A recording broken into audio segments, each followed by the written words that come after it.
د نورستان په وایګل ولسوالۍ وسلوالو طالبانو برید کړی. د نورستان والی حافظ عبدالقیوم له انعکاس سره په خبرو کې وویل نښته نن سهار شاوخوا 15 بجې رامنځته شوه چې اوس هم دوام لري.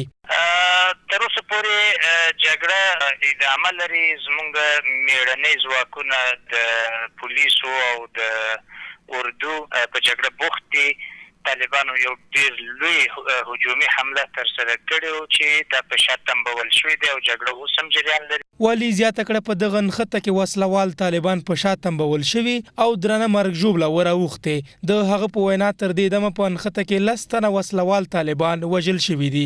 اکمالات هم شوي دي. تازه دمې ځواکونه هم رسېدلي دي. د اردو د لیوایدو نه هم کسان تللي دي. دلته د کنډک نه هم کسان تللي دي او الحمدلله زموږ ځواکونه هلته برلاسي دي او د طالبانو 10 مړي د جنګ په میدان کې پاتې دي او اوس هم طالبانو په تعقب پسې زموږ ځواکونه جنګ کوي. نوموړي زیاته کړه چې افغان ځواکونه له خپلو مورچلو دفاع کوي او تر اوسه هیڅ مرګ ژوبله نه لري.